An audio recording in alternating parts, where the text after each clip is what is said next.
Aujourd'hui, l'Afrique a marché, elle a levé le poing, élevé la voix et battu le pavé pour dire non.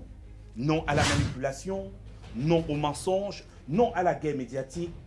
Des milliers d'Africains dans les rues de Ouagadougou, de Bamako, de Dakar à Paris, de Washington, unis derrière une seule bannière.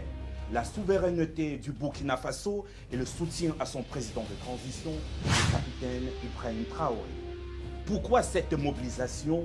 Parce que la coupe est pleine.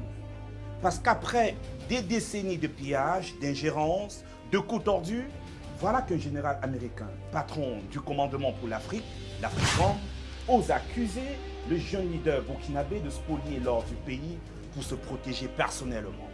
Une accusation sans preuve, une attaque en règle contre un homme, mais surtout contre un symbole.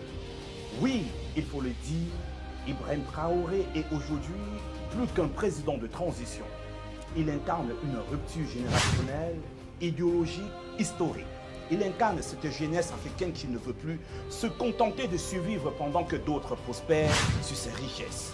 Il incarne cette nouvelle lignée de dirigeants qui comprennent que l'indépendance ne se mendie pas, elle se prend, elle s'arrache. C'est cela que redoutent certains.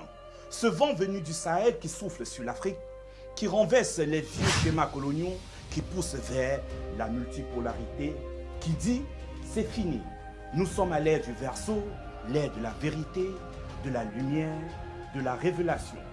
Fini le monde unipolaire, fini le temps où l'Occident dictait seul les règles du jeu. Le système vacille car les peuples s'éveillent et avec eux une nouvelle conscience. C'est à nous, journalistes, femmes et hommes du quatrième pouvoir, de tenir la ligne. Pas celle du sensationnalisme, pas celle de la soumission, mais celle de l'éveil, de la transmission, de la souveraineté.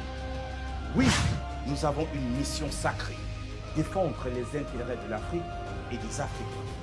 Raconter notre propre histoire, démasquer les récits truqués, porter la voix des sans-voix et surtout armer les esprits. C'est pourquoi j'en appelle à la jeunesse des réseaux sociaux, assez de contenu vide, d'imitations aliénantes, de distractions qui nous détournent de l'essentiel. Il est temps de produire du sens, de l'éveil, de l'élan. Que TikTok, Instagram, YouTube deviennent des terrains de conscience. Que la parole des nôtres éclaire nos peuples. Parce que la révolution, aujourd'hui, n'a plus besoin de fusil.